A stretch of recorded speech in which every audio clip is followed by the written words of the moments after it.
In a world buzzing with talk of AI, we often imagine, sleek tech companies, massive data centers, maybe the latest stuff coming out of Silicon Valley. But what if the real story, the one that's truly reshaping economies, empowering millions, is actually happening in places we least expect?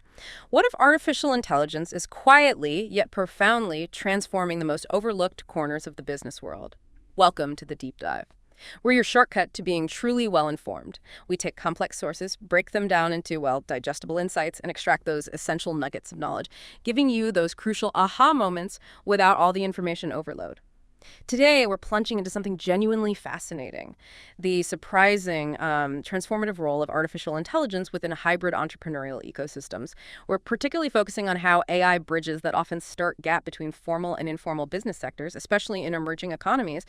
And for our prime case study today, we're going to zoom right in on Morocco. Our deep dive is grounded in a really insightful academic article. It's titled AI-Driven Innovation, Navigating Formal and Informal Entrepreneurship Ecosystems in the Digital Era. It's a powerful exploration, really, of how AI empowers entrepreneurs to overcome these deep-seated structural barriers and achieve, a new level of sustainability. And our mission for this deep dive, essentially, is to truly unpack how AI acts, not just as a simple tool for automation, which, let's face it, is what many people assume, but actually as a dynamic catalyst. A catalyst for legitimacy, adaptability, and crucial access in environments where, traditional support might be scarce or maybe even non-existent. We'll explore its dual impact, both the immense opportunities and the very real challenges, and then we'll lay out some concrete recommendations for a more inclusive and sustainable integration of AI, making sure it benefits everyone, not just a select few. Setting the scene: entrepreneurship, informality, and the AI frontier. Okay, let's unpack this a bit. We are undeniably living in an era where artificial intelligence is profoundly reshaping economic and social dynamics, especially within the entrepreneurial landscape. It's really no longer just a buzzword for, elite tech companies or the exclusive domain of large corporations and highly advanced nations. The transformative potential of AI is attracting growing attention right across the board. It's influencing how businesses operate, how they innovate, how they connect with their customers. We're seeing it everywhere, really, from optimizing complex decision-making processes to automating repetitive tasks. And it's quickly becoming a strategic enabler of entrepreneurial innovation in surprisingly diverse settings. Yeah, and what's truly fascinating here, something the research really highlights, is this. While there's a growing body of academic work looking at AI applications in, say, large formal firms and highly technological environments, its critical role within hybrid entrepreneurial ecosystems, those unique spaces where formal and informal sectors coexist and interact constantly, that remains largely underexplored. And that's a significant gap in our collective understanding, because the reality for a huge number of entrepreneurs globally, particularly in emerging economies, involves precisely navigating these blended, often quite complex environments. Most of the existing literature that extols AI's benefits for entrepreneurship, things like enhancing agility, maybe improving decision-making or unlocking novel business models, is anchored in context with robust institutional structures, strong financial support systems, and frankly, widespread digital literacy. This study takes a really critical stance on that assumption of technological universality. It shifts the focus to where the real everyday challenges and maybe the immense opportunities for AI might lie for millions of often overlooked entrepreneurs. Right. So for you listening who might be thinking about AI's broad impact, this deep dive really shifts the focus. It moves away from the usual suspects, the tech giants or highly funded startups you read about, to these unexpected but incredibly important areas. Think about, the bustling formal markets, the small family-run businesses operating outside traditional legal frameworks or grassroots community initiatives in places like Morocco. It's about seeing AI through a different, much more granular, much more ground-level lens. That brings us directly to a key question then. What exactly are these hybrid ecosystems that the research keeps mentioning? And why is Morocco such a crucial and, illuminating example for understanding them? Okay, so these hybrid ecosystems are complex environments where a very large portion of economic activity, particularly in emerging economies like Morocco, unfolds in what we call the informal sector. Now, these informal practices, while absolutely vital for livelihoods, are often marginalized by public policy. They tend to be overlooked by, let's say, top-down technological innovation, despite their significant contribution to employment and economic life. Unlike formal businesses that operate within clear legal and regulatory frameworks, informal entrepreneurship is often characterized by, weak institutional structures. There's a heavy reliance on relational-based logic. So think of trust built through personal networks and verbal agreements rather than formal contracts. And often there's a deep-seated institutional distrust, maybe stemming from historical barriers or just practical difficulties in engaging with formal systems. And this isn't just about a shadow economy, right? The source highlights that it's much more fundamental, a systemic challenge. Precisely. It's not just some hidden or illicit activity happening on the side. It's deeply woven into the fabric of daily economic life for countless people. It's about how technology can interact with and potentially reshape these unique interwoven systems. So the core research question this study tackles is exactly that. How is AI transforming the dynamics between these formal and informal sectors? And crucially, to what extent can it truly foster inclusive and sustainable innovation in such nuanced contexts? You've highlighted that it's not simply a shadow economy, but really a deeply embedded systemic challenge. Could you maybe expand a bit on what makes it such a fundamental part of the economic landscape in places like Morocco? Give us a sense of its scope. Absolutely. Informal entrepreneurship in Morocco, and indeed in many similar economies, isn't just an anomaly to be formalized away. It's often a very pragmatic and resilient response to economic realities. It provides substantial employment, for instance, for individuals who might otherwise be jobless, particularly in urban and peri-urban areas. It's huge. It fosters genuine grassroots innovation, where entrepreneurs creatively solve problems with very limited resources, pure ingenuity sometimes. And it offers remarkable market adaptability, often filling gaps that formal businesses either cannot or choose not to fill. Imagine a thriving street market where vendors can quickly adapt their offerings based on daily demand or seasonal availability. That's a real hallmark of the informal sector's agility. But as you mentioned earlier, it does come with significant downsides. Exclusion from institutional support, limited financing, precarious conditions. That sounds tough. It is tough. And that's the paradox. Despite its vitality, it comes with these major drawbacks. Exclusion from institutional support, meaning no access to formal loans or government programs, extremely limited financing options, and often precarious working conditions which create considerable vulnerability for those operating within it. Now, Morocco, as our specific case study, is particularly relevant because despite various formalization policies like the widely promoted auto-entrepreneur status and numerous vocational training schemes, these initiatives have shown, mixed results in practice. Mixed results. How so? Well, studies indicate that these policies frequently fail to reach the most marginalized entrepreneurs. And this isn't just a matter of lack of effort, necessarily. It's often due to very real administrative burdens that are simply too complex for many to navigate. Limited awareness of the programs themselves is another factor. Then you have significant regional disparities in how they're implemented. What's available in Casablanca might not be in a rural area. And crucially, there's a persistent lack of the necessary digital infrastructure to support widespread participation. So the question isn't just if AI can help, it's how can it meaningfully and inclusively address these long-standing, deeply entrenched challenges within this complex, hybrid economic reality? And how can it do that without simply layering new technologies onto old problems? We often hear about AI's potential to optimize decision-making and automate repetitive tasks, which mostly sounds like an efficiency play, right? But the source confirms this while emphasizing AI's role as a strategic enabler of entrepreneurial innovation. That sounds like it goes quite a bit beyond just making things faster or cheaper. Indeed, that's a critical distinction. The study builds on existing scholarship, like work by Giugioli and Pellegrini, who highlight AI's capacity to genuinely enhance agility, automate quite complex decision-making, and unlock entirely novel business models that just weren't feasible before. If we connect this to the broader picture, it aligns perfectly with frameworks of inclusive innovation, where digital technologies are seen as powerful tools for democratizing entrepreneurship, giving more people access to the means of creating value and participating meaningfully in the economy. It's about opening up new avenues for growth and participation that simply weren't available before, especially for those operating with limited resources. Think of it less as just a productivity booster and more as a creativity and accessibility booster. But here's the crucial caveat, the one the paper makes very clear. Much of this existing literature is anchored in technologically advanced environments, places with robust institutional and financial support systems. That simply isn't the reality everywhere.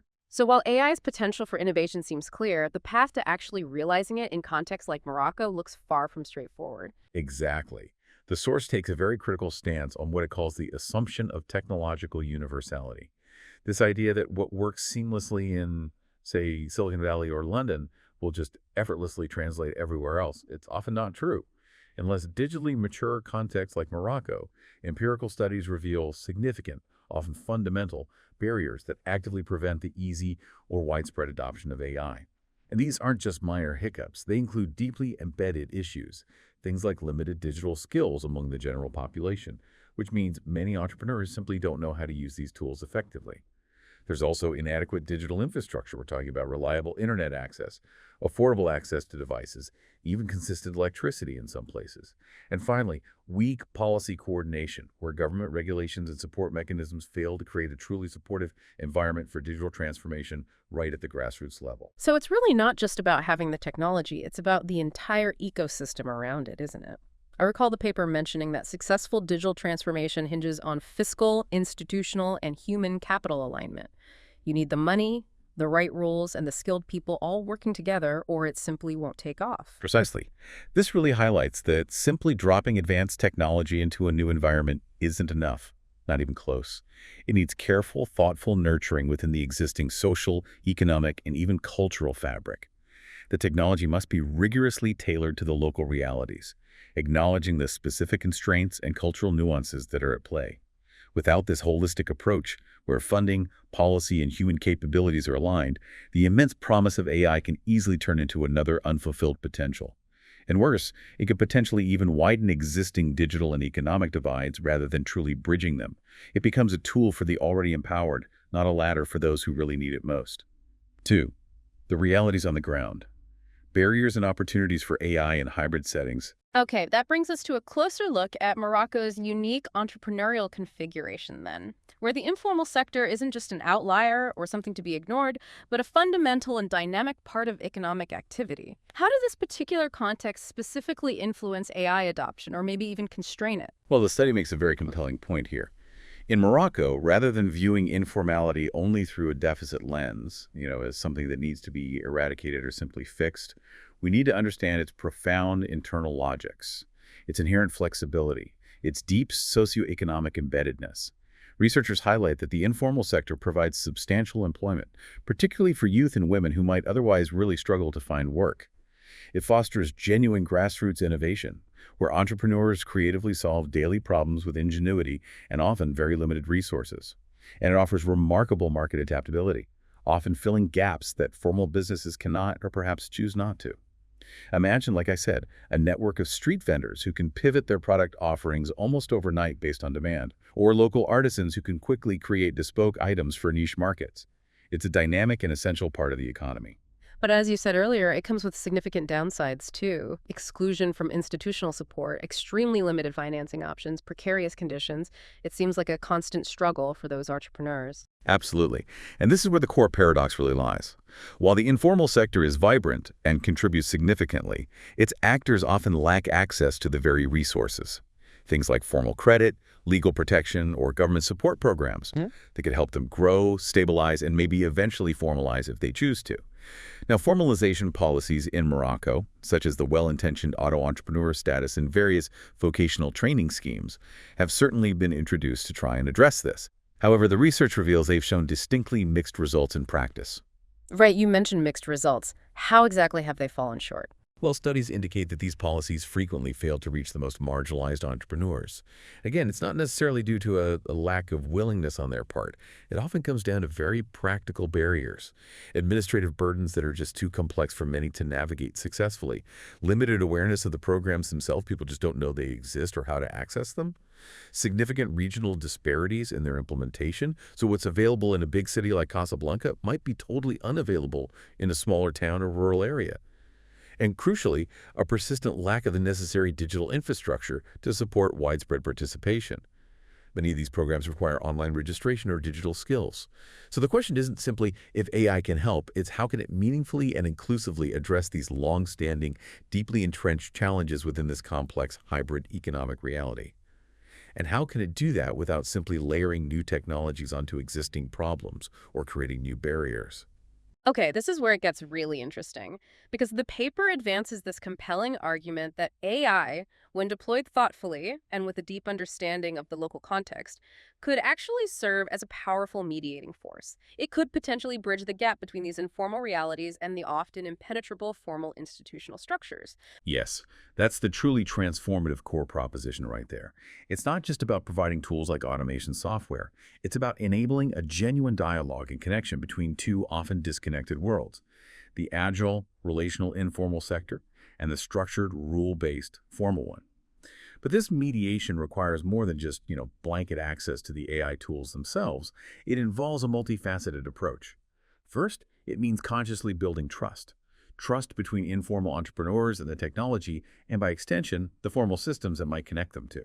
If they perceive AI as just another bureaucratic hurdle or something spying on them, it won't work. Second, it demands creating truly user-centric platforms. Interfaces that are intuitive, accessible, designed for varying levels of digital literacy, and ideally available in local languages and dialects, not just standard Arabic or French.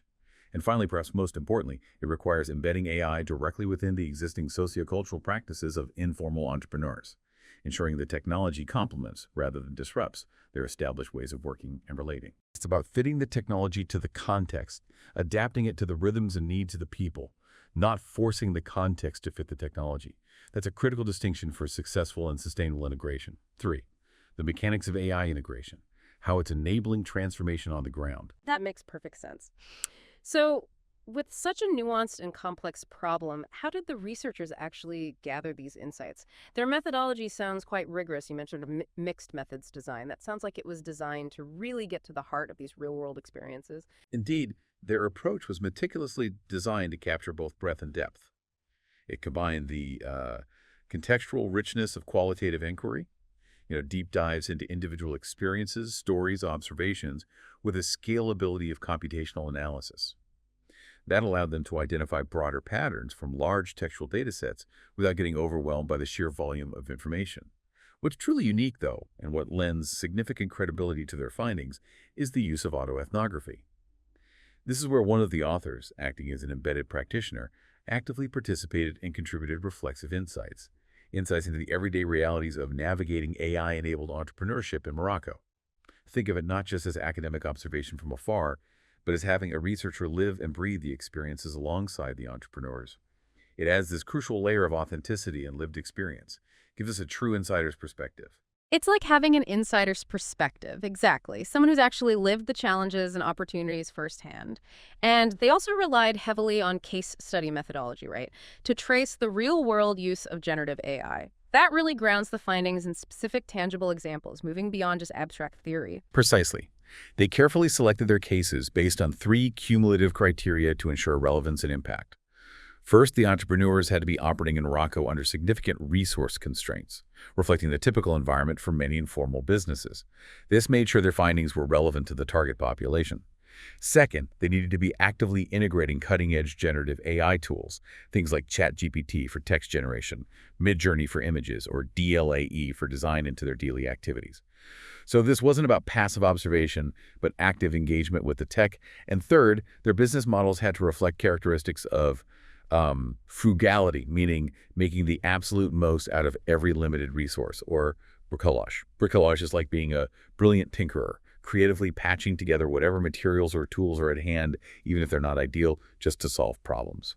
This selection strategy deliberately emphasizes resilience and adaptability as key markers of interest. It situates AI adoption within existing grassroots innovation practices, not as some top-down mandate. And how did they collect the data? You mentioned triangulation. Yes, to gather their data, they triangulated multiple sources, which is really best practice. They conducted semi-structured interviews with the entrepreneurs themselves, collected relevant business documents like plans or marketing materials. They traced online activities and digital footprints. How were they using social media? What platforms were they on? And they undertook extensive field observations in various Moroccan entrepreneurial ecosystems, places like Casablanca, Rabat, and Fez. This comprehensive approach ensured they captured both rich narrative depths from the interviews and strong contextual validity from the observations. It allowed them to see how entrepreneurs truly navigate challenges and strategically use these technologies in their daily lives. The analysis itself was also quite sophisticated. Instead of just manually sifting through mountains of text, which would be incredibly time-consuming, they used advanced computer programs to identify hidden patterns and connections. For example, They employed tools that help them identify lexical clusters, basically, groups of words that frequently appear together, revealing underlying themes. They also used named entity recognition to automatically pick out specific people, places, and organizations mentioned in the text, and topic modeling to discover the main subjects being discussed across thousands of documents and interviews. This allowed them to create a truly multidimensional understanding of AI, not just as a technical utility, but as a culturally situated and symbolic resource that actually shifts perceptions and interactions on the ground. Wow, that's a truly robust approach. So, after all that rigorous research and analysis, what were the key findings? One major one that stood out for me was AI acting as a profound catalyst for the informal to formal transition. That's a huge, often daunting leap for many of these businesses. Absolutely, and the study provides compelling, real-world examples that bring this finding vividly to life. Take the case of Hamza Aboufeth. He's a talented artisan whose early entrepreneurial activities were initially completely without legal status. He operated informally, relying heavily on word of mouth and his personal networks. However, as his business evolved and grew, formalization eventually became necessary, particularly when institutional demands, like needing to issue official client invoices for larger projects, required a legitimate structure. This is where AI-enabled infrastructures played a truly crucial facilitating role. They weren't just abstract tools, they tangibly reduced the entry barriers to formalization for him. For Hamza, AI provided simple, accessible platforms that could, for instance, draft professional-looking invoices automatically. They could translate official government documents into his preferred language, maybe Darija, or simulate the steps required for legal registration. AI essentially became his personal, free administrative assistant, making that daunting leap to formality feel much more manageable, even incremental. It allowed him to professionalize without incurring significant upfront costs or needing to hire expensive legal or accounting help right away. This transformation happened organically, driven by his business needs, and crucially facilitated by AI. And Mohamed Ramo's NGO Madness also used AI in a similar way, didn't they? Not just to formalize, perhaps, but to professionalize operations, enhance transparency, and strengthen its credibility with informal networks. All while, importantly, still retaining its vital grassroots identity. It sounds like AI offered a pathway to legitimacy without forcing them to lose their core mission or that essential community connection. That's a perfect observation, and it highlights a critical nuance here. This shows AI not just forcing a top-down formalization, but rather providing the practical tools for voluntary professionalization and legitimacy right from the ground up. Even when an organization like Madness wants to retain its grassroots or nonprofit identity, AI can provide the operational backbone that makes it appear more credible and transparent. Transparent to formal partners, potential clients, or crucial funding bodies. For example, AI-powered communication tools could streamline their outreach to donors. Automated reporting tools could generate professional-looking impact summaries. Language translation features could broaden their reach internationally. This allows for a unique kind of hybrid identity to flourish, one that is deeply grounded in community and local needs, but simultaneously capable of interacting effectively and credibly with formal systems when needed. This dual benefit is truly transformative, both for short-term operational efficiency and for long-term sustainability and growth potential. This is truly innovative. The source states AI can act like an informal accountant or lawyer. That's an absolutely fascinating perspective, especially for entrepreneurs who might never have had access to formal professional services before. It really is, and it's one of those powerful insights from the study, I think. In contexts where legal and administrative processes are often opaque, incredibly complex, and frequently multilingual. Imagine navigating bureaucracy in a country where official documents might be in modern standard Arabic, French, or even specific regional dialects like Tamazight. AI tools, such as sophisticated large language models like ChatGPT, can assume this incredibly invaluable role.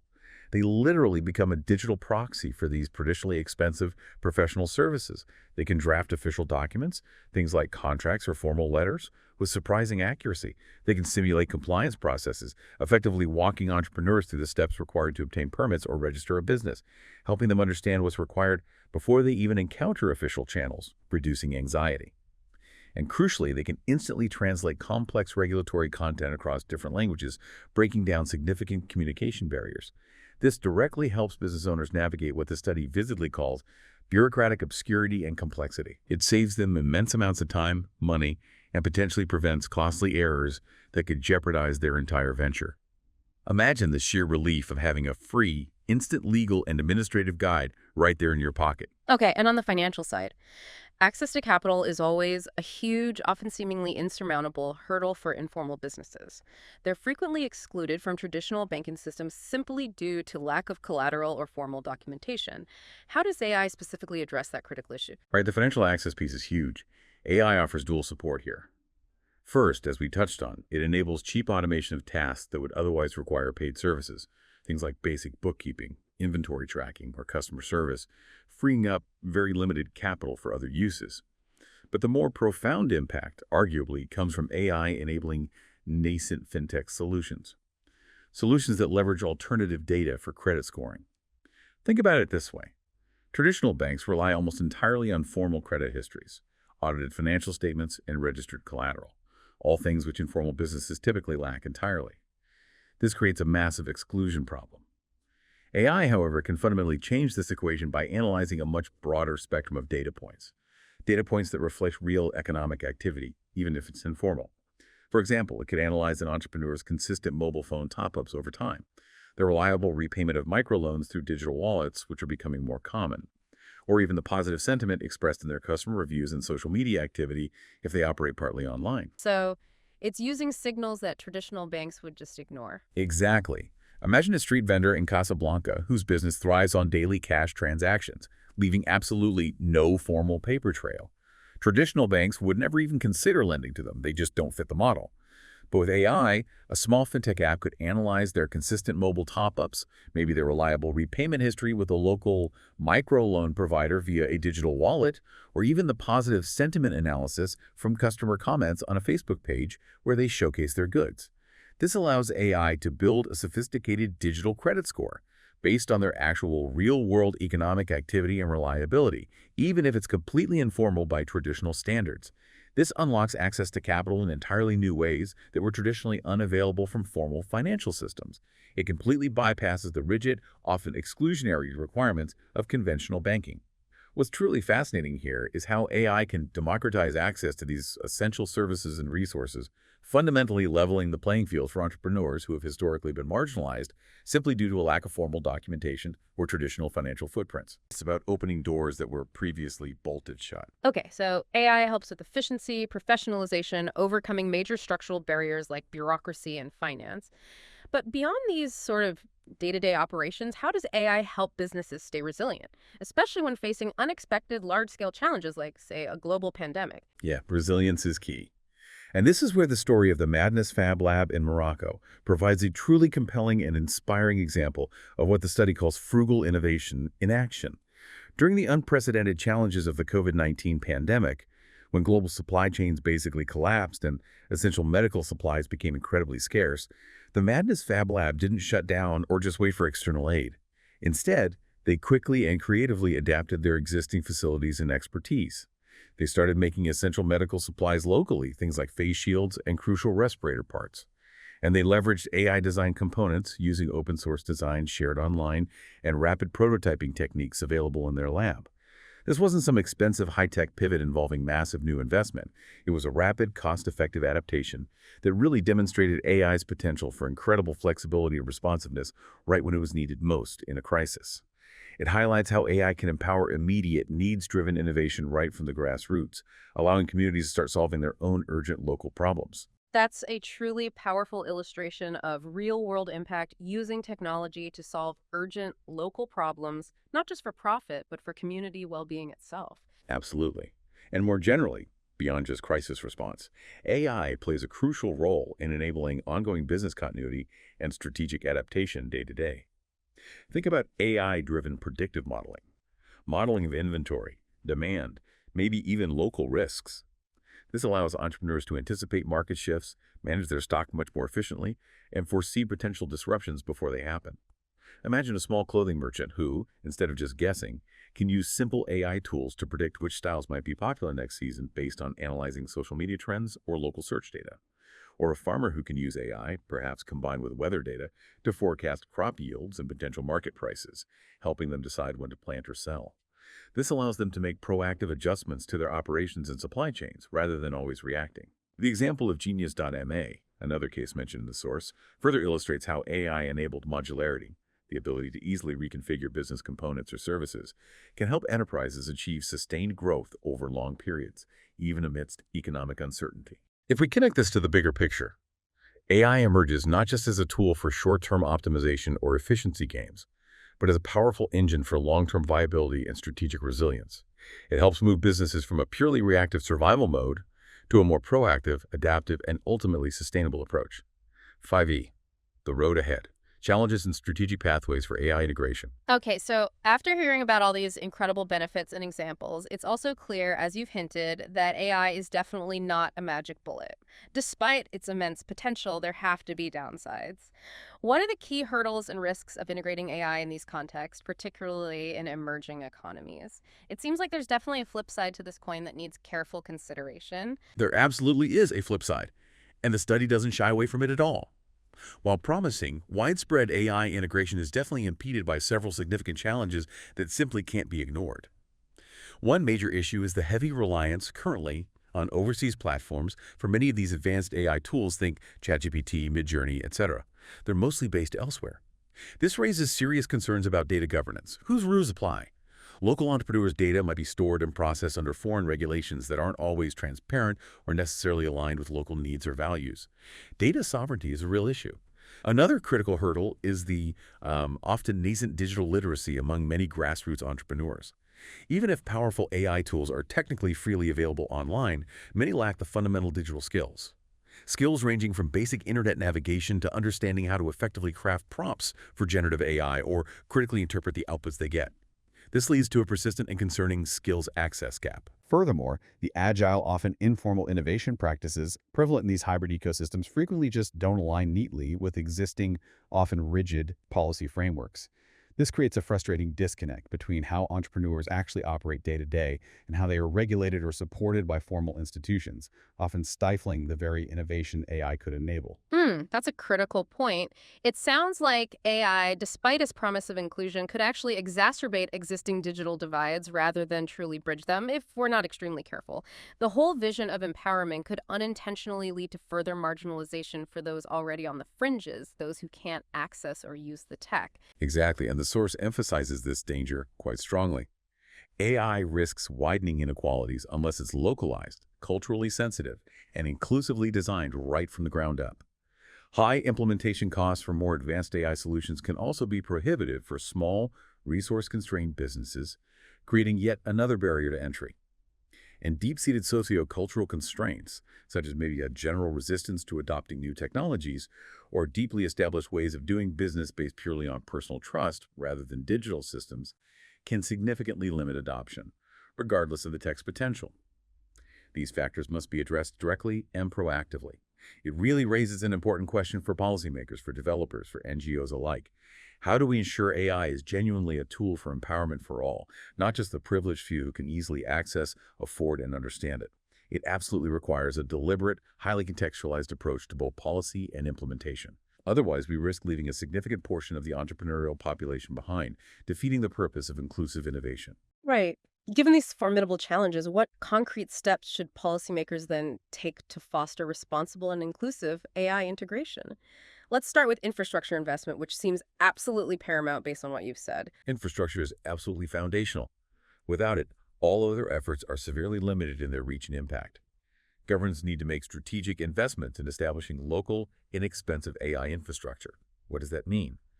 Well, it means deploying edge devices that allow for localized processing of AI tasks, reducing reliance on distant, expensive cloud servers, and addressing latency issues. It means potentially creating communal data centers that store and process data closer to the users, improving speed and, importantly, addressing data sovereignty concerns, keeping local data local. And it means actively promoting open source technologies, which generally reduces dependency on proprietary foreign platforms and often comes with significantly lower costs and more flexibility. This is absolutely critical in economies like Morocco, where deep inequalities in internet access, cloud computing capabilities, and even basic reliable electricity still exist, especially in peri-urban and rural regions.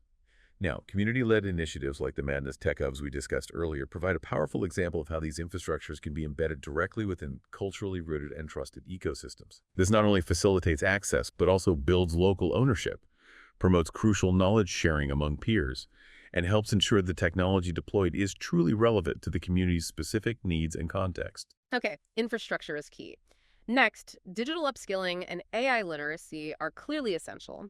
It's not enough to just provide the tools if people don't know how to use them effectively or critically, or maybe if they don't trust them in the first place. You're absolutely right. The fieldwork for this study clearly showed an ongoing and significant skills access gap.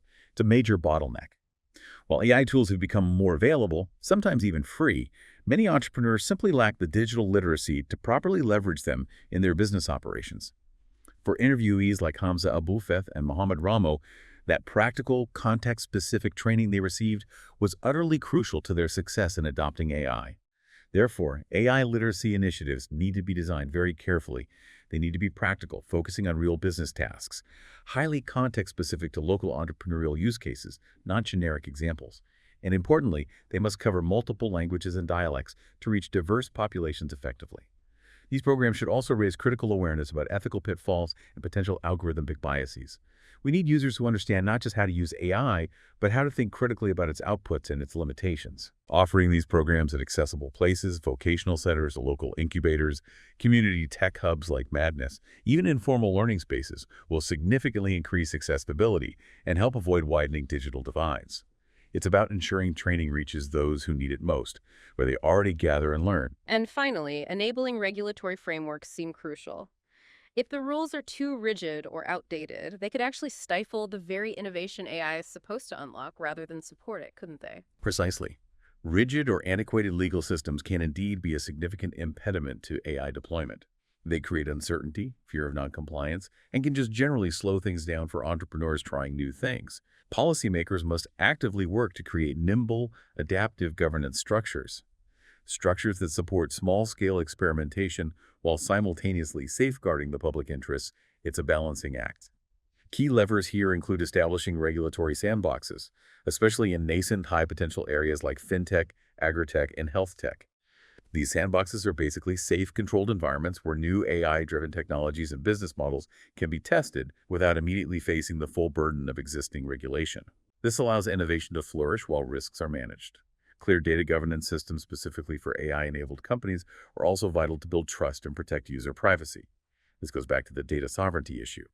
And finally, things like micro-licensing programs can significantly simplify the formalization process for small-scale ventures, making it easier and cheaper for informal businesses to gain legal recognition if they choose to.